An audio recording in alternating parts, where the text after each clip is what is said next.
लिए प्रार्थना की है। मैं जहाँ भी जाता हूँ अपने प्रार्थना करने वाले सहयोगियों से निवेदन करता हूँ कि मेरे लिए और उस मंडली के लिए प्रार्थना करें जहाँ मैं जा रहा हूँ। तो यकीन जानिए कि गवाहों का एक ऐसा बड़ा बादल हमें घेरे हुए है जिनकी दुआओं को खुदा सुनता है। और मेरा यकीन है कि जब हम यहाँ से उठेंगे तो परमेश्वर के वचन से बहुत सारी बातों को सीख कर उठेंगे। सारा आदर और सारी महिमा हम प्रभु को देते हैं। आइए हम प्रार्थना करें। हमारे जीवित महान और अत्यंत दयालु स्वर्ग पिता, राजाओं के राजा, प्रभुओं के प्रभु, सर्वशक्तिमान हमारे परमेश्वर, यीशु मसीह का नाम लेकर हम आपके पास आए हैं ताकि मेरे परमेश्वर आपका धन्यवाद करें। हमारे मुंह की बातें और हमारे दिल के ख्याल तुझे पसंद आए। ऐ हमारी नजात, हमारी चट्टान, हमें फिदिया देने वाले यीशु मसीह के मीठे और मुबारक नाम से मांगते सुनो, कबूल कर। आमीन आमीन। एक बार फिर मैं आपको यीशु मसीह में सलाम अर्ज करता हूँ। राजस्थान क्रिश्चियन कन्वेंशन के जो 100वां इजलास है, सेंटेनरी ईयर, उसकी जो थीम वर्स रखी गई है वो आप खोलिए। प्रकाशित वाक्य 19वां अध्याय और उसका 7वां पद। इस वचन के ऊपर कन्वेंशन में परमेश्वर के जो दास आ रहे हैं वो फोकस करेंगे। और आज इस मंडली में मैं भी अपनी बाइबल स्टडी आपके साथ शेयर करूंगा। तो ये खोलिए और इस थीम वर्स को पढ़िए, क्योंकि अभी हमने एक बहुत सुंदर गीत गाया था, मसीह हमें लेने आने वाला है। हाँ? क्या हम तैयार हैं? अभी बहुत खुश होके ताली बजा बजा के हमने गाया है ना। क्या गीत था? अभी गाया आप लोगों ने, आसमान पर ले जाने को हमको। तो आज हम देखते हैं कि क्या तैयारी है हमारी। सवाल ये है, क्या हम तैयार हैं? गा तो रहे हैं हम, हमारा दूल्हा आएगा, हमें ले जाएगा आसमान पर। सवाल ये है, क्या हम तैयार हैं? थीम वर्स पढ़िए, लूका रिवलेशन चैप्टर 19 वर्स 7। आओ हम आनंदित और मगन हों और उसकी स्तुति करें, क्योंकि मेमने का विवाह आ पहुंचा है और उसकी दुल्हन ने अपने आप को तैयार कर लिया है। इसके कुछ भाग हैं। आओ हम आनंदित और मगन हो। और जब हम आनंदित और मगन होते हैं तो जोर से चिल्लाते हैं हालेलुया। ये जो शब्द है हालेलुया, ये न्यू टेस्टामेंट में सिर्फ 4 बार आया, ओनली 4 टाइम्स। और इसका आज की भाषा में जो ट्रांसलेशन है वो है प्रेज द लॉर्ड। हालेलुया ये वर्ड न्यू टेस्टामेंट में प्रकाशित वाक्य 19वें अध्याय के पहले जो 6 पद हैं उसमें आया और 4 बार आया। तो आप समझ सकते हैं कि ये कितना महत्वपूर्ण शब्द है। उसके बाद ये 7वां पद आता है और 7वें पद में लिखा है, आओ हम आनंदित और मगन हो। जब हम आनंदित होते हैं, मगन होते हैं, जोर से चिल्लाते हैं। जब भी आपका कोई प्रियजन आता है, चाहे वो आपका लीडर हो, चाहे वो आपके प्रियजन हो, जब आप उनको रिसीव करते हैं तब बेहद खुशी का आपके अंदर एक जज्बा होता है। और अक्सर हम लोग रेलवे स्टेशन पर या एयरपोर्ट के बाद उस भीड़ को देखते हैं जो अपने लीडर को स्वीकार करता है या उसको रिसीव करने के लिए वहाँ होता है। वो लोग जोर से उसका नारा लगाते हैं। तो ये जो आनंदित और मगन होना है, ये कलीसिया की वो छवि है। कलीसिया के साथ साथ वो स्वर्गदूत जो यीशु मसीह के साथ आने वाले हैं, वो बेहद खुश हैं और खुशी के मारे वो चिल्ला रहे हैं हालेलुया। उसके बाद क्या लिखा है? क्यों चिल्ला रहे हैं वो क्यों खुश हैं? क्योंकि मेमने का विवाह आ पहुंचा है। मेमना कौन है? कौन है मेमना?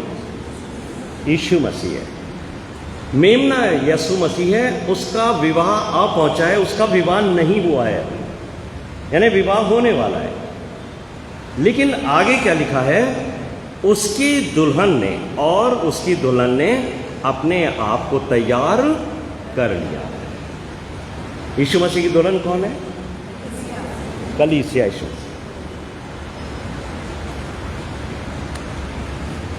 कलीसिया दो नामों से पहचानी जाती है। पहला, कलीसिया यीशु मसीह का बदन है, और दूसरा कलीसिया यीशु मसीह की दुल्हन है। तो इस पद के आखिर में क्या लिखा है? कलीसिया ने अपने आप को तैयार कर लिया है। कलीसिया को किसी ने तैयार नहीं किया है। जैसे आजकल दुल्हन को दूसरे लोग आके तैयार करते हैं हमारी वेडिंग्स में, यहां क्या लिखा है बाइबल में? दुल्हन ने अपने आप को तैयार कर लिया है। दुल्हन को अपने आप को तैयार, और यीशु मसीह की दुल्हन कौन है? मैं और आप हैं, कलीसिया है। कलीसिया को अपने आप को तैयार करना है पवित्र बनने के साथ साथ, ताकि वो अपने दूल्हे के साथ जाने को तैयार हो जाए। बाइबल का एक एक पद अपने आप में बहुत गहरा है, और जब भी मैं कहीं जाता हूँ हमेशा इस बात के लिए उत्साहित करता हूँ कि आप बाइबल की स्टडी करो। जब तक आप बाइबल की स्टडी नहीं करोगे, आप परमेश्वर के भेदों को नहीं समझ सकते। इसलिए हमारा ये फोकस होना चाहिए कि हम जब भी बाइबल पढ़ते हैं तो अखबार की तरह मत पढ़िए, स्पीड से आप पढ़ करके उसको पूरा कर लें। उससे आप बाइबल को नहीं जान पाओगे। एक एक शब्द पे गौर करिए कि क्या चीज़ लिखा हुआ है। तो हम सब इस बात से प्रसन्न हैं कि यीशु मसीह हमें लेने आने वाला है। और पौलुस जो हैं वो ये समझाते हैं कि कलीसिया उठाई जाएगी, कलीसिया उठाई जाएगी, और हम सब उससे कहाँ मिलेंगे? बादलों में मिलेंगे। तो ये जो तस्वीर है, यीशु मसीह स्वर्गदूतों के साथ आएंगे एक दूल्हे के रूप में, और जो है वो हम जो हैं वो जो दुल्हन है उसको अपने साथ ले जाएंगे, और जब स्वर्ग में चले जाएंगे वहाँ पर फिर वो विवाह संपन्न होगा और वहाँ भोज होगा। तो याद रखिए कि अभी विवाह नहीं हुआ है। दुल्हन यहाँ है, कलीसिया है दुल्हन, वो अपने आप को तैयार कर रही है, और दूल्हा यीशु मसीह है, वो लेने हमें आ रहा है। ये एक बड़ा भेद है जो हम बचपन से सुनते आ रहे हैं। यीशु मसीह संसार में आए, उन्होंने अपने आप को हमारे पापों के लिए बलिदान किया, यीशु मसीह मर गए, जी उठे, और फिर वो स्वर्ग में चले गए, और अब हम को लेने आने वाले हैं, और हम बराबर उसका इंतज़ार कर रहे हैं कि कब यीशु मसीह आए और कब वो हमें लेकर जाए। इस भेद को आप तब तक नहीं समझ सकते जब तक आप जो जूइश वेडिंग होती है उसको नहीं समझेंगे। ये जो सारा स्पिरिचुअल सिस्टम है वो बेसिकली जूइश वेडिंग के ऊपर आधारित है, और जूइश वेडिंग की जो प्रक्रिया है यहूदियों के विवाह की, उसको पहले हम समझ लें, फिर हम इस चीज़ को समझ सकेंगे कि ये जो देरी हो रही है यीशु मसीह के आने की, उस देरी का कारण क्या है और हमें क्या तैयार करना। तो ये जो जूइश वेडिंग है उसका जो पहला स्टेप होता है, उसमें दूल्हा और दुल्हन के जो पिता होते हैं वो दोनों बैठकर विवाह संबंधित बातचीत करते हैं, और जब उनको ये बातचीत अच्छी लगती है कि हाँ मेरे बेटे का विवाह आपकी बेटी के साथ हो, तब वो उसको डिक्लेयर करते हैं। डिक्लेयर करने से पहले दूल्हे का पिता दुल्हन की कीमत अदा करता है। सुनने में हमें बड़ा अजीब सा लगता है, दूल्हे का पिता दुल्हन की कीमत अदा करता है, उसको वो ब्राइड प्राइस कहते हैं। जब दुल्हन उसको एक्सेप्ट कर लेती है कि हाँ मैं इस कीमत को एक्सेप्ट करती हूँ, तब डिक्लेयर किया जाता है कि ये अब विवाह के बंधन में बंधेंगे, और उसी समय से वो दोनों पति और पत्नी कहलाते हैं। इसका स्पिरिचुअल एप्लीकेशन जो है वो ये है जो हमें मिलता है यूहन्ना का 3 अध्याय उसके 16वें पद में क्या लिखा है? परमेश्वर ने जगत से ऐसा प्रेम किया कि उसने अपना इकलौता बेटा दे दिया। वही बेटा जो यीशु मसीह है, वो ब्राइड प्राइस के रूप में दिया गया है कि उसने अपने लहू से दुल्हन की कीमत अदा की है। और ये किसकी कहने से हुआ है? ये उसके पिता के कहने से हुआ है। यानी दूल्हा यीशु मसीह है, दूल्हे का पिता परमेश्वर है, परमेश्वर को दुल्हन की कीमत अदा करनी है, इसलिए परमेश्वर पिता ने अपने बेटे को भेजा ताकि वो अपनी दुल्हन की कीमत अपने पिता के कहने के अनुसार पूरी करे, दे। और पौलुस भी इस बात को स्पष्ट तौर से कहते हैं, इफिसियों का 5वां अध्याय उसका 25वां पद, कि मसीह ने कलीसिया से प्रेम करके अपने आप को उसके लिए दे दिया। ये ब्राइड प्राइस है। और मुझे और आपको ये बात समझनी चाहिए कि जब दुल्हन इस बात को, ब्राइड प्राइस को एक्सेप्ट कर लेती है, तब वो एंगेजमेंट का जो प्रोसेस है वो कंप्लीट होता है। लेकिन सबसे बड़ी बात यह है, ये प्रोसेस होने के बाद भी दुल्हन अपने पिता के घर में रहती है। उसको दूल्हा नहीं लेने आता है, दूल्हा अपने घर में रहेगा। ये दोनों कभी एक दूसरे से नहीं मिलते हैं। दूल्हा अपने घर में रहेगा, दुल्हन अपने घर में रहेगी, और ये प्रोसेस जो है वो 9 महीने से 1 साल तक का होता है। और दुल्हन अपने आप को तैयार करती है ताकि जब उसका दूल्हा आएगा तब वो उसके साथ जाएगी। और ये समय उसका प्रिपरेशन का टाइम है कि वो अपने आप को और पवित्रता के साथ तैयार करे। उनका ये कस्टम है और वो ये चाहते हैं ताकि उनका समाज ये जाने कि जिस समय 9 महीने तक वो अपने घर में रहती है, यदि इस 9 महीने में उस लड़की ने किसी बच्चे को जन्म दिया, इसका मतलब है कि जिस समय विवाह की बात पक्की की गई थी उस समय वो कुंवारी नहीं।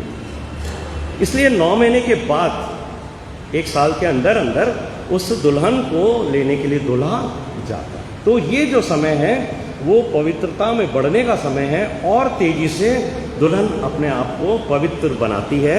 और इसको कहते हैं उनकी भाषा में बेट्रोथल।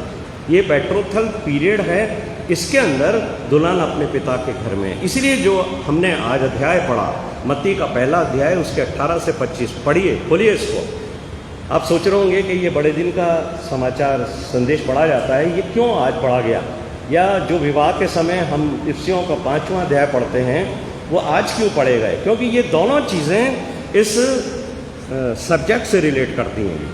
आप खोलिए इसको, मत्ती का 1 अध्याय 18 से 25 में यहाँ पर लिखा है, यूसुफ की मंगनी मरियम से हुई थी। अभी विवाह नहीं हुआ है, और हमारा जो सिस्टम है जिससे हमारा दिमाग उस पर तरफ ध्यान जाता है वो क्या है कि पहले मंगनी होती है, फिर शादी होती है, उसके बाद विदाई होती है। तो हम ये समझ नहीं सकते जब तक हम उस सिस्टम को, जो जूइश वेडिंग है, उसको समझेंगे।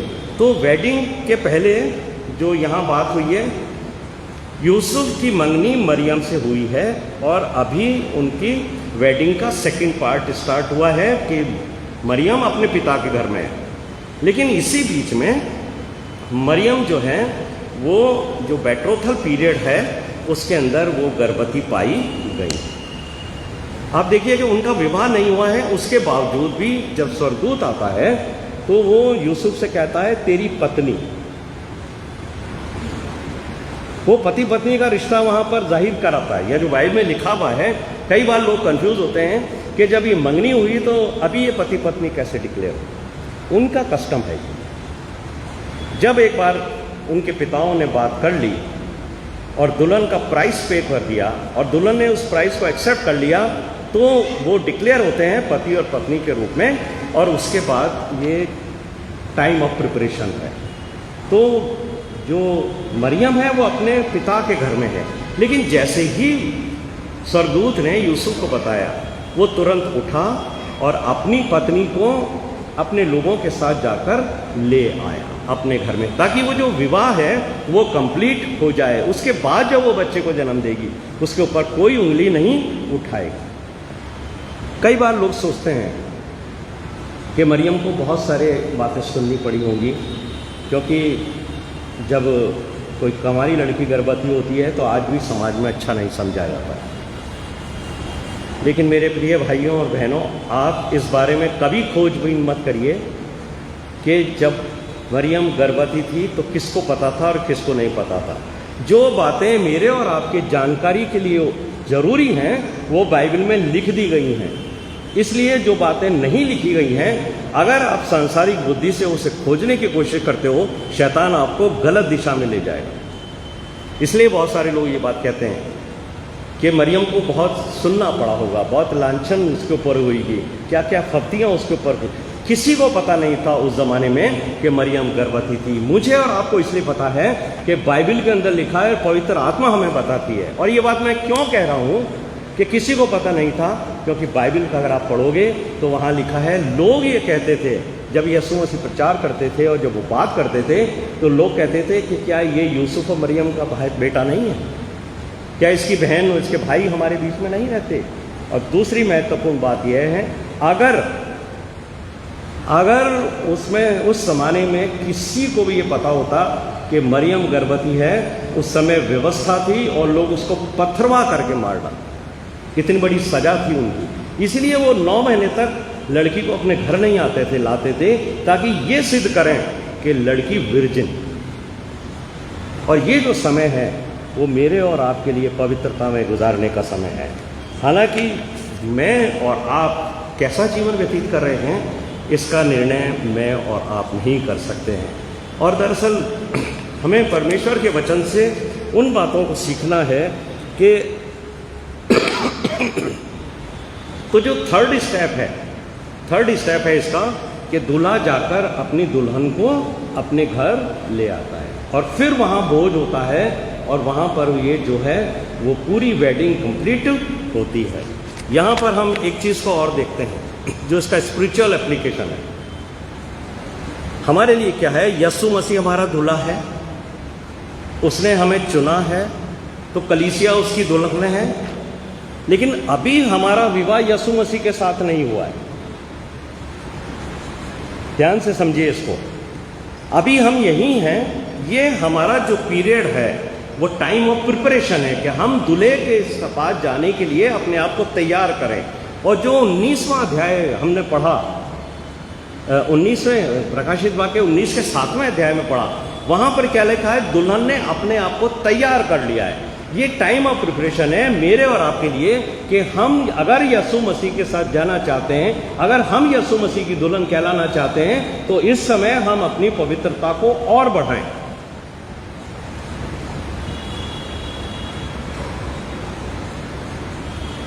जब तक यीशु मसीह हमें लेने नहीं आएगा, उस दूल्हे की राह देखना है जिससे आप एंगेज हो। और अगर आप में से एक भी व्यक्ति ऐसा है जो उस दूल्हे को जिसके साथ वो जाने के लिए कलीसिया का सदस्य बना हुआ है, उसको छोड़कर किसी दूसरे देवता के पास जाता है, वो एक वेश्या का स्वभाव रखता है।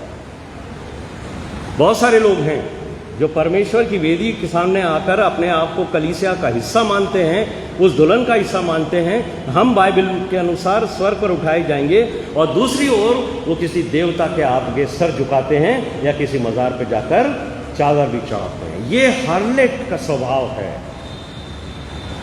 कभी यीशु मसीह को दूल्हा मान लिया, कभी बाल देवता को दूल्हा मान लिया, कभी बछड़े को दूल्हा मान लिया, और फिर रोते धोते वापस यीशु मसीह के पास। ऐसे लोग कभी ये ना सोचें कि वो कलीसिया के साथ में दुल्हन का हिस्सा है। ये बहुत डिफिकल्ट चीज़ है टू अंडरस्टैंड।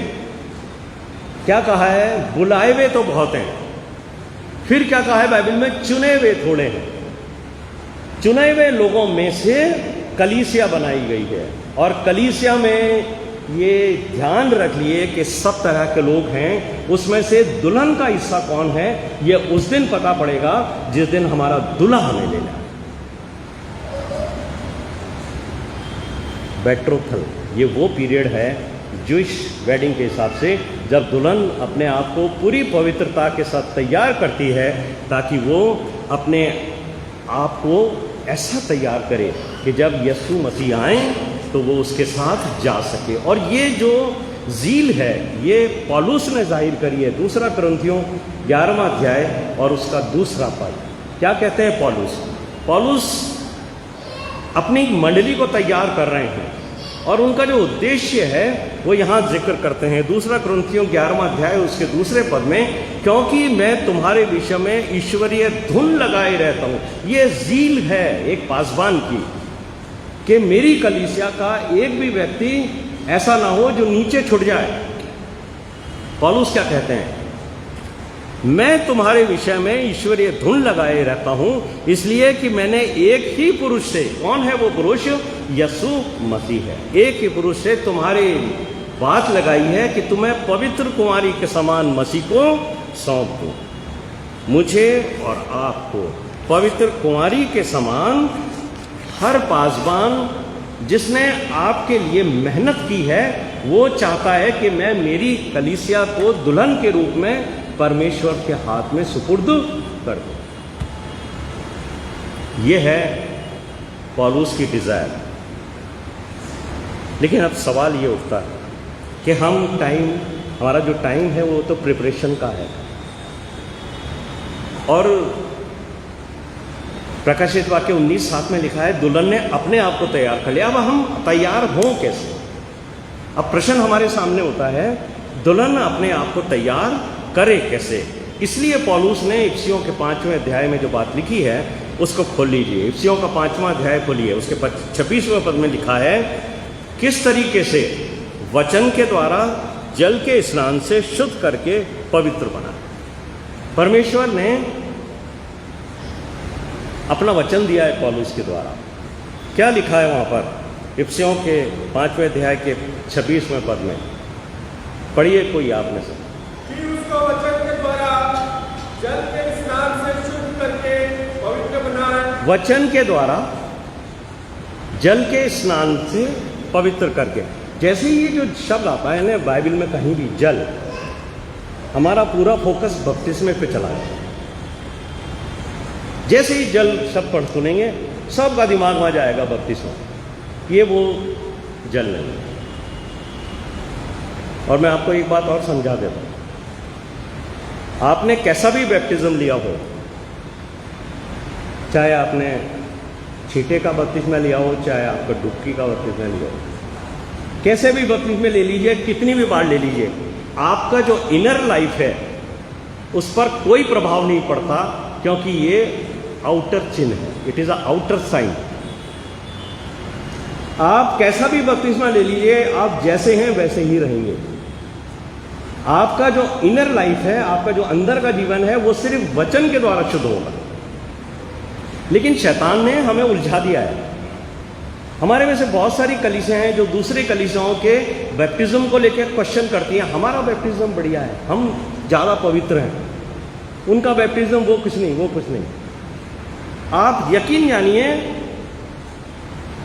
बैप्टिज्म से आपकी लाइफ में कुछ फर्क नहीं पड़ता। ये आउटर चिन्ह है और मनुष्य खुश होता है इसको देखकर, और इसीलिए तो बपतिस्मा होता है तो हमारे घर में भोज होते हैं, है ना। बैप्टिज्म पे बहुत हमारे यहाँ बड़े बड़े भोज होते हैं। खुश कौन हो रहा है? खुश परमेश्वर नहीं होता है। क्या लिखा है परमेश्वर के वचन में? परमेश्वर मन से खुश होता है। पहला शमूएल 16वां अध्याय उसका 7वां पद। देखिए, हम बाइबल स्टडी में हैं, मैं आपको सरमन नहीं दे रहा हूं, लेकिन हम बाइबल स्टडी कर रहे हैं कि परमेश्वर किस चीज से प्रसन्न होता है। पहला शमूएल 16वां अध्याय उसके 7वें पद में लिखा है, मनुष्य तो बाहर का रूप देखता है, लेकिन परमेश्वर की दृष्टि मन पर रहती है।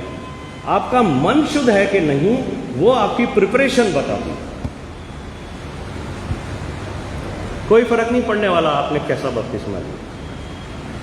और जब मैं इसकी स्टडी करता हूँ बाइबल की, तो मैंने पाया कि जिस इंसान ने, यूहन्ना बपतिस्मा देने वाले ने, ये जो बैप्टिज्म शुरू किया था, वो मन फिराव का बपतिस्मा था। और आखिर उसने क्या बात कही? उसने कहा, जो बहुत महत्वपूर्ण है, मैं तो तुम्हें पानी से बपतिस्मा देता हूं। याद रखो, इससे कोई फर्क नहीं होने वाला तुम्हारे जी, लेकिन मेरे बाद एक आने वाला है जो तुम्हें पवित्र आत्मा और आग से बपतिस्मा देगा। वो इंपॉर्टेंट है तुम्हें। जब तक मैं और आप होली स्पिरिट से बैप्टाइज नहीं होंगे, आप कितने भी वाटर बैप्टिज्म ले लीजिए, कुछ फर्क नहीं होने वाला, क्योंकि होली स्पिरिट आपके अंदर जाकर आपको क्लीन अप कर देगा।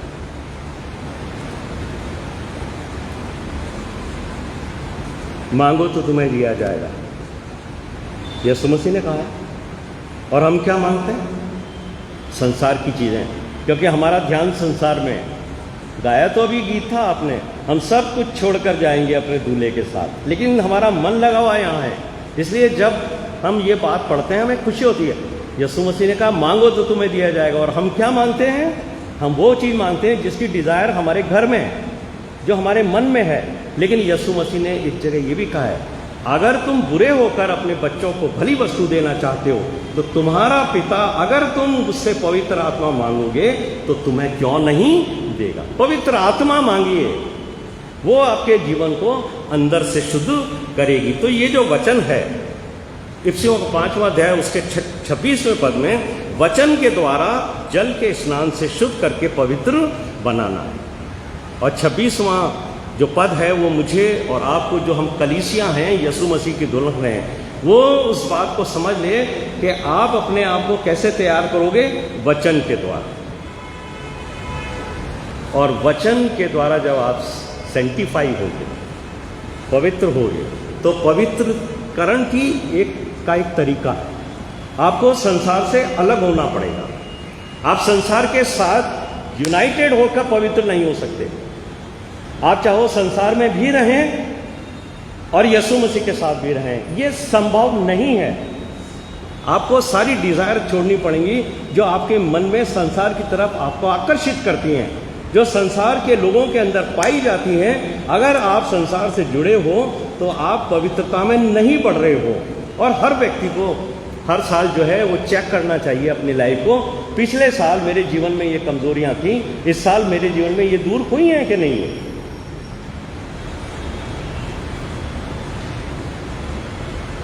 वचन पवित्र करेगा, और इसको कहते हैं सेट अपार्ट। अपने आप को अलग करो। इसलिए पौलुस बार बार कहते हैं अपने आप को अलग करो, संसार से अपने आप को अलग करो। आप में से कितने लोग हैं जो ये सेट अपार्ट को समझते हैं? कभी आपने सुना ये सेट अपार्ट क्या चीज़ है? हमारे कलीसियाओं में कभी ये एक रस्म होती थी सेट अपार्ट।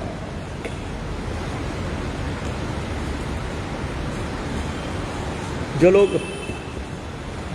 60 साल 70 साल से ऊपर के लोग हैं इस कलीसिया में, उन्होंने ये रस्म देखी होगी। शायद आप दोनों ने भी, क्योंकि ये यंग है, पता नहीं आप लोगों को ने देखी कि नहीं। हम जब CNI में आए उसके पहले हम UCNI थे। UCNI से पहले प्रेस्बिटेरियन थे हम। प्रेस्बिटेरियन स्कॉटिश मिशन से मिशनरीज आए और उन्होंने यहाँ सेवा दी, तो उन्होंने हमें प्रेस्बिटेरियन तरीका बताया। प्रेस्बिटेरियन तरीके में क्या होता था कि जब कलीसिया में इलेक्शन होता था, ये अभी आप लोगों के यहाँ पास्टर कमेटी के इलेक्शन हुए ना, हुए पास्टर कमेटी के कुछ लोग चुने गए थे, आप लोग सेट अपार्ट हुए हो। उस समय क्या होता था, जब मैं बहुत छोटा था, मुझे ध्यान है, मैंने देखा इसको कि कलीसिया में से जिनको चुना जाता था उनका जो डेडिकेशन होता था उसको कहते थे सेट अपार्ट। उनको कलीसिया में से अलग कर दिया गया। ये मतलब नहीं है कि उनकी मेंबरशिप खत्म हुई, उनको अलग किया गया है कि वो अपने पास्टर के साथ मिलकर अब कलीसिया के आत्मिक सेवा के लिए जिम्मेदार हैं। आपका जो जीवन है, जितने भी अभी चुने गए हो आप पास्टर कमेटी में, ध्यान से सुनिए, आप सेट अपार्ट हो गए हो, आप अलग हो गए हो। आपका संपूर्ण जीवन यीशु मसीह को डेडिकेटेड होना चाहिए, और जैसा यीशु मसीह चलता था वैसे आपको चलना है। एक एक बात आपके अंदर यीशु मसीह के चरित्र के अनुसार होनी चाहिए, और कलीसिया आपको देखनी चाहिए कि ये लोग वो हैं जिनको परमेश्वर ने कलीसिया में से अलग किया है, ताकि कलीसिया के दूसरे लोगों को पवित्रता के जीवन में अपने पास्टर के साथ मिलकर उन्नति के अंदर बढ़ाएं। आपकी जिम्मेदारी है, पहले आपको खुद अपने आप को पवित्र करना है, उसके बाद लोगों के पास जाना है। और जो पहले सिस्टम था सेट अपार्ट में, उसमें क्या होता था कि एक कलीसिया के बुजुर्ग को, पास्टर कमेटी के मेंबर को 10 या 15 फैमिलीज दिए जाते थे to look after their spiritual life, कि आप उनके आत्मिक जीवन पर ध्यान रखिए। तो पहले आपको आत्मिक होना है, फिर उनके आत्मिक जीवन का ध्यान रखना है, उनको रेगुलर विजिट करना है। आज तो हमारे यहाँ सिर्फ पास्टर पे जिम्मेदारी है कि वो विजिट करे, वो देखे, हमें मतलब नहीं है। हमारा सिस्टम थोड़ा सा गड़बड़ा गया है, इसलिए हमारे अंदर समस्याएं पैदा हो जाती हैं। पास्टर कमेटी के लोग सेट अपार्ट हो गए, अलग किए हैं। और जैसे जैसे कलीसिया अलग कर दी जाएगी संसार से, वो कलीसिया यीशु मसीह की दुल्हन में कन्वर्ट हो जाएगी। आप ऐसे पवित्र नहीं हो सकते। कलीसिया में सब तरह के लोग हैं। पास्टरेट कमेटी के लोग इसलिए सेट अपार्ट हैं कि वो कलीसिया के साथ मिल करके दूसरों के ऊपर दोष न लगाएं, दूसरों की बुराइयां ना करें, झूठ ना बोलें। ये जो हमारे अंदर चरित्र में शैतानी आदतें हैं, ये पास्टरेट कमेटी के मेंबर्स में नहीं होनी चाहिए, बल्कि आपको एक नमूना बनना है। हम अलग किए हुए लोग, दुल्हन को कलीसिया में से। इसलिए वो जो बात मैं आपको बता रहा हूं, पहली बात, बुलाए हुए तो सब हैं। जॉन 3:16 में क्या है? परमेश्वर ने जगत से ऐसा प्रेम किया, लेकिन सारा जगत जो है वो आसमान में उठाया नहीं जाएगा। फिर क्या लिखा है? जिन्होंने उसे स्वीकार किया उसको उसने अपनी लोग कहलाया, अपनी प्रजा का। प्रजा में से सब लोग नहीं जाएंगे, वो जाएंगे जिन्होंने पवित्रता के साथ अपने दूल्हे का इंतजार किया। सोचिए आप उस दुल्हन के बारे में सोचिए।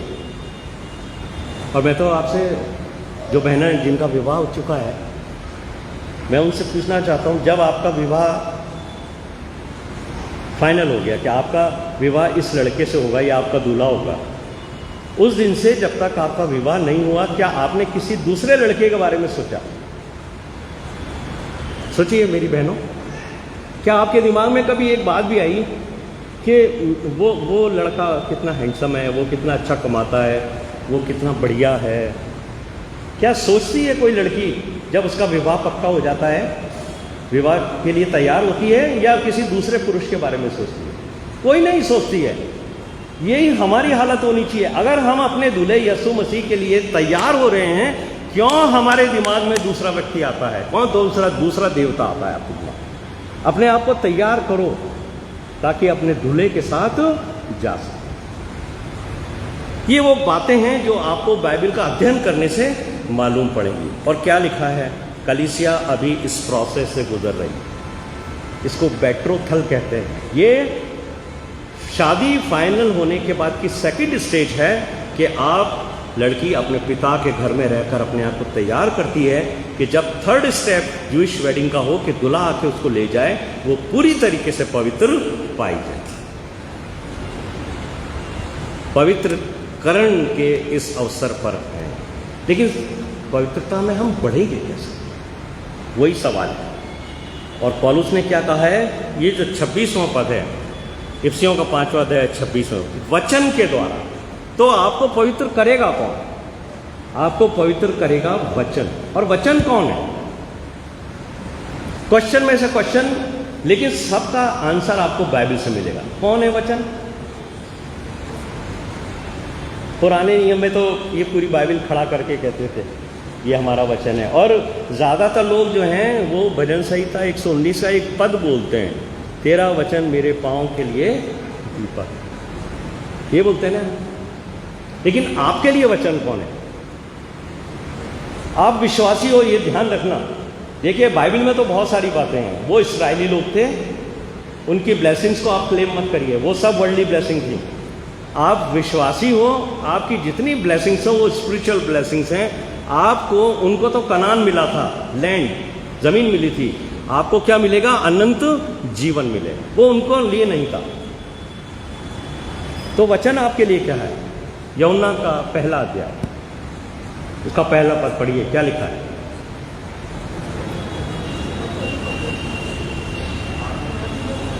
आदि में वचन था, वचन परमेश्वर के साथ था, वचन परमेश्वर था। कौन है ये वचन जो परमेश्वर के साथ भी था?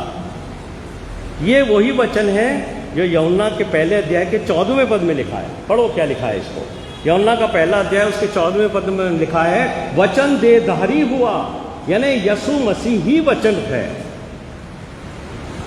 आपके और मेरे लिए सबसे इंपॉर्टेंट है यीशु मसीह। और यीशु मसीह को अगर आपको जानना है तो आपको चारों इंजीलें पढ़नी पड़ेगी। अक्सर मैं कई बार लोगों से पूछता हूँ कि आप बाइबल में क्या पढ़ते हो? पढ़ते हो आप लोग? बाइबल पढ़ती है? क्या पढ़ रही है आजकल?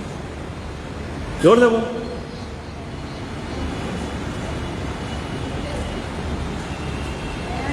नया नहीं पढ़ रही, वेरी गुड। लेकिन ज़्यादा लोग मुझे क्या 90% लोग कहते हैं हम भजन संहिता पढ़ रहे हैं, कुछ लोग कहते हैं हम नीति वचन पढ़ रहे हैं। अच्छा है, मैं आई डोंट डिस्करेज कि आप मत पढ़िए, पढ़ना चाहिए, आप कुछ तो पढ़ रहे हो।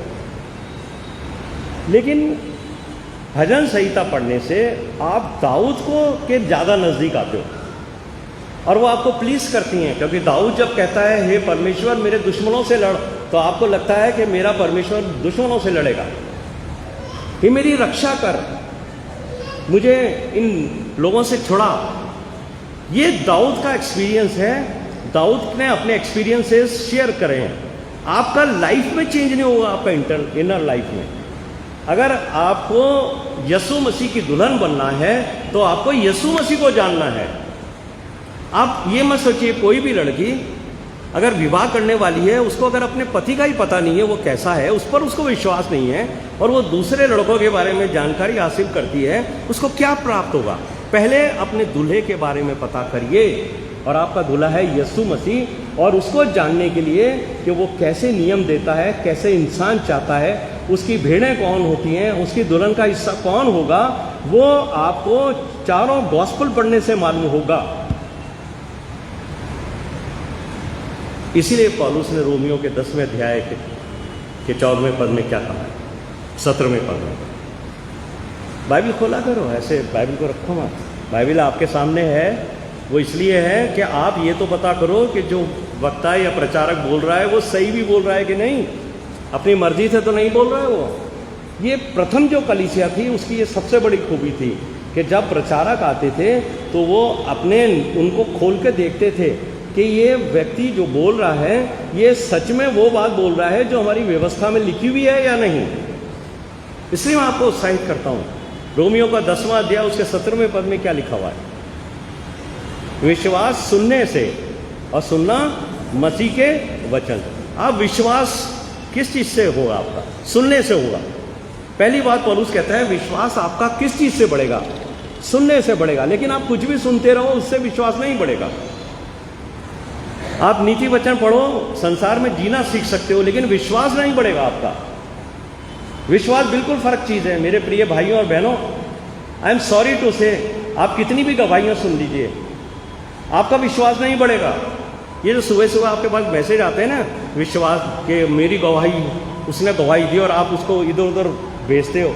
तो सुनिए इस सिस्टर ने कितनी अच्छी गवाही दी, वो उसका पर्सनल एक्सपीरियंस है, आपका उससे कोई लेना देना नहीं, लेकिन आप खुश हो जाते हो, वाह सिस्टर क्या ये उसके जीवन में हुआ। आप तो अपना रिजल्ट बताओ। ये तो वैसे हो गया कि हमारे मिशन कंपाउंड में कोई लड़की फर्स्ट डिवीज़न आ जाए और दूसरे बच्चे सारे मोहल्ले में, अरे दीदी फर्स्ट डिवीज़न आई, फर्स्ट डिवीज़न आई। तो पापा शाम को पूछे, अरे तेरा रिजल्ट क्या है? वो तो ठीक है, वो आ गई फर्स्ट डिवीज़न, तू अपनी बता। बोले मैं तो 2 सब्जेक्ट में फेल हूँ। ओहो, तो फिर वो क्या है, उससे क्या फ़र्क पड़ा? फ़र्क पड़ा तो दीदी फर्स्ट आ गई। तो यही हमारा हाल है। हम लोग दूसरों के लिए बड़े खुश हो रहे हैं और हमें यही पता नहीं है हम तो फेल हैं। विश्वास सुनने से, और क्या लिखा है पौलुस क्या कहते हैं? सुनना मसीह के वचन से है, सिर्फ मसीह के वचन। आप कुछ भी पढ़ लीजिए बाइबल में, वो इतिहास है। परमेश्वर ये बताना चाहता है मैं तुम्हारे जीवन में क्या देखना चाहता हूँ। लेकिन अगर आपका विश्वास बढ़ेगा तो सिर्फ और सिर्फ यीशु मसीह के सुसमाचार को सुनने से बढ़ेगा।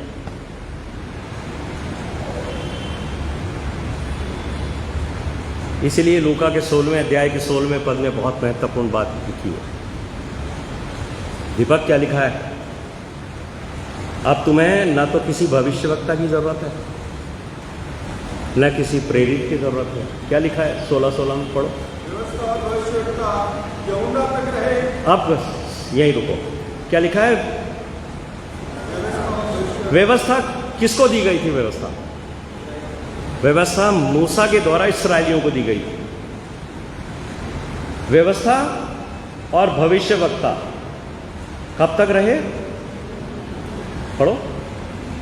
व्यवस्था और भविष्यवक्ता यूहन्ना तक रहे। यूहन्ना बपतिस्मा देने वाला आखिरी भविष्यवक्ता, he was the last profit. उसके बाद कोई प्रॉफिट नहीं हुआ है, ना किसी प्रॉफिट की आपको जरूरत है कि अब आपको भविष्यवाणी दे। इसलिए जो लोग अपने नाम के आगे प्रॉफिट लिखते हैं ना, वो क्यों लिखते हैं ये तो वही जानते हैं। बाइबल आपको नहीं बताती है कि अब आपको किसी भविष्यवक्ता की ज़रूरत है, और न ही आपको अब व्यवस्था की ज़रूरत है जिसके द्वारा इस्राएल जाति चलती थी। लेकिन अब किसकी ज़रूरत है? आगे क्या लिखा है? उस समय से परमेश्वर के राज्य का सुसमाचार सुनाया जा रहा है। बस अब देखिए, ये हट गए, इनका काम पूरा हो गया।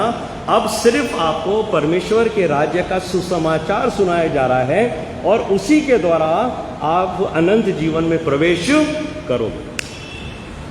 तो आपके लिए अब कोई भविष्यवक्ता महत्वपूर्ण नहीं। आपके लिए क्या महत्वपूर्ण है? आपके लिए सुसमाचार महत्वपूर्ण। आपके लिए आपका दूल्हा महत्वपूर्ण है। आपके लिए यीशु मसीह महत्वपूर्ण है। आप दुल्हन हो, आप दुल्हन हो, और दुल्हन के लिए इससे महत्वपूर्ण कोई नहीं होता उसका दूल्हा। और क्या लिखा है प्रकाशित वाक्य 19:7 में कि दुल्हन ने अपने आप को तैयार कर लिया। जितनी भी बहनों ने शादी करी है ना, अपने उस दिन को सोचो आप, जिस दिन आपका विवाह हुआ था, जिस दिन आपने अपने आप को बिल्कुल तैयार कर लिया था, उस दिन आपको कोई आके कहता कि आपको बिरला ऑडिटोरियम के अंदर 5 करोड़ रुपए दिए जाएंगे, वहाँ आपको बुलाया जा रहा है। कितनी दुल्हनें हैं ऐसी जो अपने दूल्हे को छोड़ करके वहाँ जाती कि मुझे 5 करोड़ रुपीस मिलने वाले हैं, मुझे वो चाहिए, दूल्हा थोड़ा इंतज़ार करे। कितने लोग हैं, कितनी ऐसे बहनें हैं जो अपने दूल्हे को उस समय छोड़ सकते हैं? है कोई ऐसा? वो क्या कहती हैं, मेरा दूल्हा मेरे लिए इम्पोर्टेंट है, दुनिया की कोई चीज़ मेरे दूल्हे से ज़्यादा मेरे लिए इम्पोर्टेंट नहीं। कोई भी लड़की अपना गौन उतार करके और बिरला ऑडिटोरियम में वो पैसे लेने नहीं चाहिए। इसका सबूत है कि वो अपने दूल्हे से मोहब्बत करती है। दुनिया की कोई चीज़ आपको कितनी भी महत्वपूर्ण हो, वो यीशु मसीह के कंपैरिजन में आपको आकर्षित नहीं करनी चाहिए। मेरे प्रिय भाइयों और बहनों, ये जो हम पढ़ते हैं परमेश्वर का वचन, उसके 27वें, इफ्सियों का 5वां अध्याय उसके 27वें पद में क्या लिखा है? यीशु मसीह कलीसिया को पवित्र बनाना चाहता है, तो उसने वचन से बनने को कहा है। और 27वें पद में क्या लिखा है? क्यों बनाना चाहता है? ताकि उसे एक तेजस्वी कलीसिया बनाकर अपने पास खड़ी करे। यीशु मसीह पवित्र है, उसकी दुल्हन पवित्र होनी चाहिए, और मैं और आप अभी पवित्रता के प्रोसेस में हैं। हम अभी इतने पवित्र नहीं हो गए कि यीशु मसीह के साइड में खड़े हो जाएं। लेकिन यीशु मसीह क्या कह रहे हैं इफ्सियों 5:27 में? और उसे एक ऐसी तेजस्वी कलीसिया बनाकर हाँ, अपने पास खड़ी करे, जिसमें न कलंक, न झुर्री, न कोई और ऐसी वस्तु हो, वरन पवित्र और निर्दोष हो। पवित्र और निर्दोष, होली एंड ब्लेमलेस। एक दुल्हन को पवित्र होना चाहिए, निर्दोष होना चाहिए। और अगर मैं और आप यीशु मसीह की दुल्हन हैं, तो मुझे और आपको अपने जीवन में ढूंढना है कि हमारे जीवन में कौन सा कलंक है जो अभी तक दूर नहीं हुआ। और ये आपको यीशु मसीह का सुसमाचार बताएगा कि मेरे जीवन और मेरी शिक्षाओं के अनुरूप तुम्हारे जीवन में ये कलंक है, और ये मुझे और आपको धोना है। इसी को सेट अपार्ट कहते हैं कि हम संसार से अलग किए गए। तब तक हम में रोशनी नहीं आ सकती यीशु मसीह की। और हाँ, एक बात और है, यीशु मसीह चाहते हैं हम निर्दोष हों, निष्कलंक हों, हमारे अंदर किसी भी तरह का दोष ना हो, बल्कि हम सिर्फ और सिर्फ पवित्र हों, और पवित्रता के साथ अपने आप को यीशु मसीह के सुपुर्द कर दें। ये दुल्हन का काम है। और हमारे पापों से हमें कौन शुद्ध करता है? यीशु मसीह का लहू। यूहन्ना की पहली पत्री, उसका पहला अध्याय, उसका 7वां पद। यूहन्ना की जो पत्रियां हैं पीछे की तरफ, उसका पहला अध्याय, उसका 7वां पद देखिए क्या लिखा है। वहाँ पर एक बात लिखी हुई है कि यीशु का लहू हमें सब पापों से शुद्ध करता है। कितने लोग हैं जो इसको क्लेम करते हैं। यीशु का लहू मुझे सब बातों से शुद्ध करता है। और कई बार प्रचारक आपसे कहते हैं यीशु का लहू आपको सब पापों से शुद्ध करता है। यकीन है? लेकिन ये हाफ ट्रूथ है। कभी कभी मेरी बाइबल स्टडीज थोड़ी अच्छी नहीं लगती लोगों को, लेकिन मैं ये बताना चाहता हूँ ये आधा सच है, क्योंकि आपने इस पद को ध्यान से नहीं पढ़ा। इस पद को पढ़िए, क्या लिखा है, ध्यान से पढ़िए, तब आपको पता पड़ेगा कौन लोग हैं जिनके पापों को यीशु मसीह का लहू शुद्ध करेगा। पढ़ो। पर यदि जैसा वह ज्योति में है वैसा ही हम भी ज्योति में चले। देखिए, ये है कंडीशन। आप लहू को क्लेम करते हो, पहले तो आप पाप करते हो, फिर कहते हो प्रभु तेरे लहू से हमें शुद्ध कर। लेकिन यहां तक पहुंचने के लिए परमेश्वर का वचन मुझे और आपको क्या गाइडेंस देता है? जैसा वो पवित्र है, क्या लिखा है? जैसा वो ज्योति में है, यदि हम भी ज्योति में चलें। ये कंटिन्यूस प्रोसेस है, यानी परमेश्वर ज्योति है, यीशु मसीह ज्योति है। अगर मैं और आप ज्योति में चलेंगे तब क्या लिखा है आगे? तो एक दूसरे से सहभागी, तब हम फेलोशिप में है, हम सहभागिता में हैं। पूरे समय आप सेट अपार्ट हो, अलग हो, और आपको संसार से सहभागिता नहीं रखनी है, आपको रखनी है यीशु मसीह से। क्या लिखा है आगे? और उसके पुत्र यीशु का लहू हमें सब पापों से शुद्ध करता है। तब आप ये कैसे हो कि यीशु का लहू मुझे सब बातों से शुद्ध करता है। आप में से कितने लोग बाइबल स्टडी करते हो? हाथ खड़ा करो। आप करते हो। आप में से कितने लोग बाइबल का अध्ययन करते हो? आप लोग देखिए, जो लोग बाइबल स्टडी करते हैं उनको मैं एक बात बता देता हूँ। ये जो पद है, मैंने क्यों कहा आपको कि ये हाफ ट्रूथ हमें बताया जाता है? इसका कारण है कि इस पूरे पद को आप पढ़ोगे, इसमें एक शब्द है और का मतलब समझते हैं आप? इंग्लिश में कहते हैं एंड। जो लोग इंग्लिश के टीचर हैं वो मेरी बात से सहमत होंगे। एंड से कोई भी सेंटेंस शुरू नहीं होता। होता है? नहीं होता। एंड का मतलब है कि उसके पहले जो बात कही गई है वो पिछली बात को जोड़ती है। जो आपको पहले कहा गया है वो आने वाली बात को वो पिछली बात से जोड़ता है। जैसा वो ज्योति में है, हम भी ज्योति में चलें। क्या लिखा है? पढ़ना है। पर यदि जैसा वह ज्योति में है, हाँ, वैसे ही हम भी ज्योति में चले तो एक दूसरे से सहभागिता रखते हैं। और फिर आता है आगे की बात, और यीशु का लहू हमें सब पापों से शुद्ध करता है। तो लहू आपको तब शुद्ध करेगा जब आप ये एक्सेप्ट करो कि मैं पापी हूं। पहला स्टेप है मैं पापी हूं। यीशु मसीह पापियों के लिए आया है। लेकिन यदि हम ये समझते हैं कि हमने पाप ही नहीं करा, जो 8वें आगे वाले पद में लिखा है, 8th वर्ड में लिखा है, यदि हम कहें हमने कोई कुछ भी पाप नहीं, हाँ, तो अपने आप को धोखा देते हैं और हम में सत्य नहीं। अगर हम ये कहते हैं हमने पाप ही नहीं किया तो यीशु मसीह हमारे लिए नहीं आया। और यदि हमारे लिए नहीं आया तो हम उसकी दुल्हन कैसे हो सकते हैं? तो पहला स्टेप है कि हम ये माने कि हमने पाप किया है। उसके बाद फिर हम उसकी ज्योति में आएंगे। जब तक आप ज्योति में नहीं आते हो, जब तक आपके ऊपर लाइट नहीं पड़ती है, आपको पता नहीं पड़ता चेहरे पे कितने दाग हैं। लाइट पड़नी चाहिए, ज्योति पड़नी चाहिए। ज्योति में है तब हमें पता पड़ता है हमारे अंदर क्या क्या बातें छिपी हुई हैं। तब यीशु का लहू हमें सब पापों से शुद्ध करता है।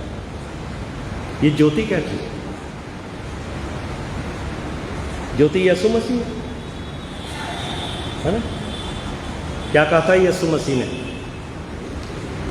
जगत की ज्योति मैं हूं। सुना आप लोगों में से किसी ने यीशु मसीह ने क्या कहा? मैं जगत की ज्योति हूं। लेकिन यीशु मसीह ने एक जगह कहा तुम जगत की ज्योति हो। कहा? पढ़ा आपने? ये दोनों बातें सही हैं या गलत है? इसमें से कोई चीज सही है? कभी यीशु मसीह ने कहा तो सही है भाई। हमारा विचार क्यों आता है कि ये गलत है? यीशु मसीह ने कहा मैं जगत की ज्योति हूं, यह सही है। यीशु मसीह ने कहा तुम जगत की ज्योति हो, यह भी सही है। लेकिन क्या आप में से ज्योति निकलती है? यीशु मसीह में से ज्योति निकलती थी? आप में से निकलती है ज्योति? निकलती। आप में से निकलती है? नहीं निकलती। राइट। हमारे अंदर से ज्योति नहीं निकलती। लेकिन जब यीशु मसीह कहते हैं तुम जगत की ज्योति है, उसका मतलब क्या है? इसका मतलब ये है, जैसे आप कार लेके जाते हो ना, रात को अंधेरे के अंदर हाईवे पे जा रहे हो, एक्चुअली भी आप कार चलाते हो ना जब तेजी से, तो आपने देखा वो कोने में कुछ ऐसे चीज़ें होती हैं जो चमकती हैं। क्या कहते हैं उसको? रेडियंट, रिफ्लेक्टर, है ना? उसमें कोई ज्योति होती है क्या? उसमें ज्योति नहीं होती है। लेकिन जब उस पर ज्योति पड़ती है आपकी कार की हेडलाइट, तो वो चमकने लगती।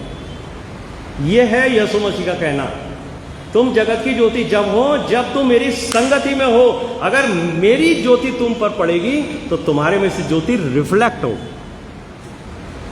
मैं और आप कभी ज्योति में कन्वर्ट नहीं हो सकते, लेकिन हम रेडियंट हैं, हम रिफ्लेक्ट करते हैं ज्योति को। और ये कब होगा? जो बात 7वें पद में पड़ी, जैसा वो ज्योति में है, यदि हम ज्योति में चलें तब हम उसके साथ सहभागिता करते हैं।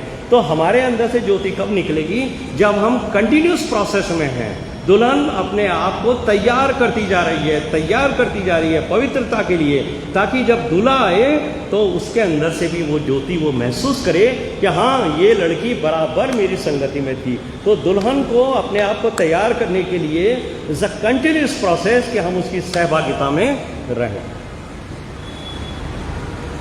क्या किसी मनुष्य को आप जानते हो जिसके चेहरे से किरणें निकलती थी? है? ध्यान, बाइबल स्टडी करते हो? कौन था वो? मूसा था। मूसा वो शख्स था जिसको खुदा ने एक बार कहा कि ऊपर आ।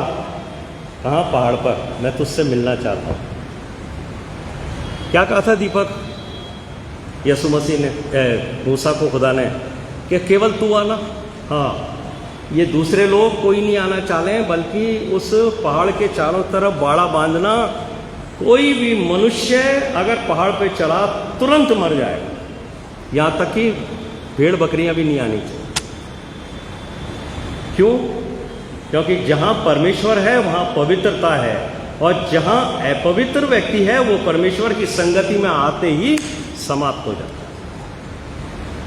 मूसा परमेश्वर के सामने खड़े रहने को योग्य पाया गया, तो मूसा को खुदा ने बुलाया। और जब मूसा खुदा से मिलकर लौटा तो जो लोग नीचे इंतजार कर रहे थे उन्होंने क्या देखा? उसके चेहरे से किरणें निकल रही हैं।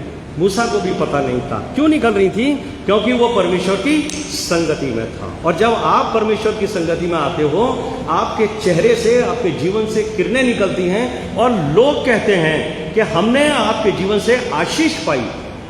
आपके उठने बैठने से, आपकी बातों से हम कंसोल हुए हैं, इसलिए आप सेट अपार्ट किए गए हो। पास्टर कमेटी के लोगों सुनिए ध्यान से, आप सेट अपार्ट हो। आपके जाने से लोग ब्लेस होने चाहिए, लेकिन ये तब होगा जब आप यीशु मसीह की ज्योति में चलो। आप में से किरणें निकलेंगी, आपको नहीं पता होगा। यीशु मसीह ने कहा था, तुम्हारे भले कामों को देखकर तुम्हारे स्वर्गीय पिता की जो स्वर्ग में है लोग उसकी बढ़ाई करें। आप अपनी बढ़ाई की कभी अपेक्षा मत करना कि लोग मेरे द्वारा, जो मैं कलीसिया में सेवा करता हूँ, मंडली की सेवा करता हूँ, पासबानों के साथ सेवा करता हूँ, मुझे उसका क्रेडिट मिलना चाहिए। जिस दिन भी आपको उसका क्रेडिट मिल गया, वहाँ आपके लिए कोई पारितोषिक नहीं। या तो आप यहाँ पर वाहवाही लूट लीजिए, या परमेश्वर के सामने आप खड़े हो। मेरे प्रिय भाइयों और बहनों, क्या कलीसिया पूरी तरह तैयार है? अब उस बात पर आई, दुल्हन ने अपने आप को तैयार कर लिया है। Now Jewish wedding third step के दूल्हा आ रहा। दूल्हा आ रहा है, अकेला नहीं आता, वो अपने साथ एक भीड़ लेके आता है और दुल्हन को लेके अपने घर जाता है, और वहाँ उसके घर के अंदर जो है वो खुशियाँ मनाई जाए। वो जो नया यरूशलेम का जिक्र। Are you ready? क्या आप अपने आप को पवित्र बनाते जा रहे हो? तैयारी है आपकी? नहीं है तो सुसमाचार से तैयारी शुरू कर दीजिए, क्योंकि दूल्हा आ गया। और अगर आप तैयार, ये जो 10 कुंवारियों का हम संडे स्कूल में पढ़ते हैं, पढ़ा ना आपने से, बड़ी प्यारी प्यारी लड़कियां थी, तैयार थी। और शादी के समय तो सब ऐसे तैयार होके जाते हैं, कोई ऐसा तो होता नहीं है ऐसे ही उठ के चला जाए। ये लड़कियां बड़ रेडी थी, बहुत सारी तैयारी थी। क्या कमी थी इनमें? बहुत सारे सरमन आपने सुनोगे, एक तैयारी, एक कमी थी उनमें ज्योति नहीं, उनके पास ज्योति नहीं। बस वो सब ठीक है। जब गई थी उन 10 को लगता था कि हम दूल्हे के साथ दूल्हे के घर में जाएंगे, लेकिन कब पता पड़ा, जब दूल्हा आया तब पता पड़ा 5 लड़कियों के हमारे पास ज्योति नहीं है। इसके पहले कि दूल्हा आ जाए आप अपनी अपनी मशालें हिला लो, देखो आप ज्योति में हो कि नहीं। अगर आपको उस दिन पता पड़े जब यीशु मसीह आ गया, तब आपको पता पड़े कि मैं आपके पास ज्योति नहीं है, तब आप सोचिए उसको, आप यहीं रह जाओगे। 50, 60 साल 70 साल हम इस मंडली में आए, खूब गाने गाए, हमने बाइबल पढ़ी, यहाँ भी मौका मिला खड़े होने को, प्रचार करने का भी घरों में जाने के बाद मौका मिला। उसके बाद भी अगर आप छूट गए, क्या प्राप्त किया आपने? क्योंकि अभी आप गाने गा रहे थे जोर जोर से, हम कुछ लेके तो जाएंगे नहीं।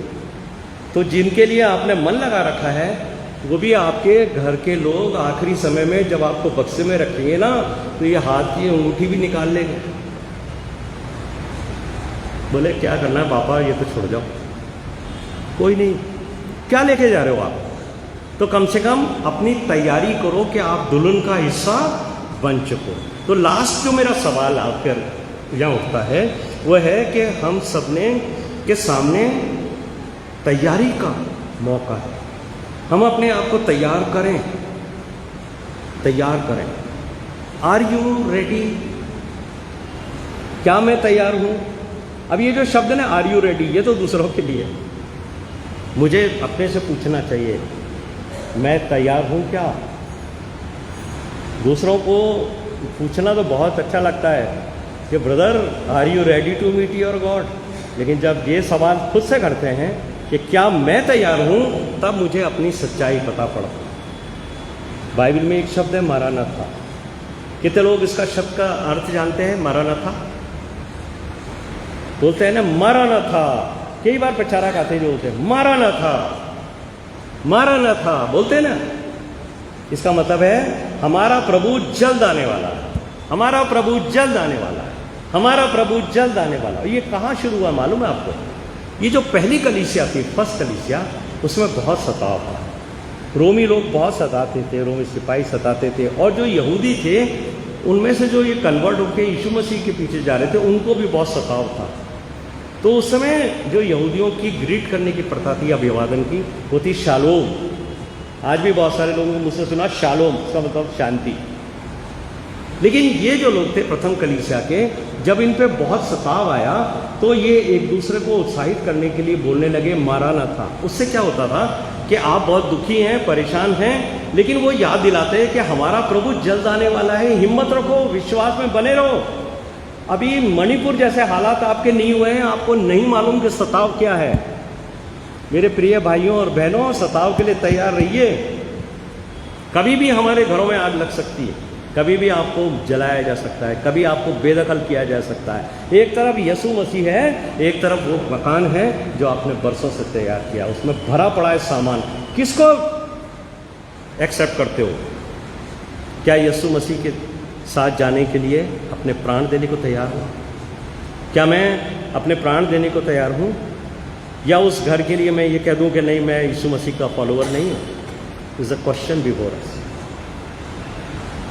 क्या कहा था यीशु मसीह ने? प्रकाशित वाक्य, प्राण देने तक विश्वासी रहे, तब तू जीवन का मुकुट पाए। ये स्थिति है। क्यों कहा यीशु मसीह ने? क्योंकि यीशु मसीह ने मेरे और आपके लिए प्राण दिए। अगर उसने हमारे लिए प्राण दिए तो हमें भी अपने प्राण देने के लिए तैयार रहना चाहिए, तब आप जीवन का मुकुट पाओ, तब आप दुल्हन का हिस्सा बनोगे। ऐसे दुल्हन का हिस्सा इतना आसान नहीं है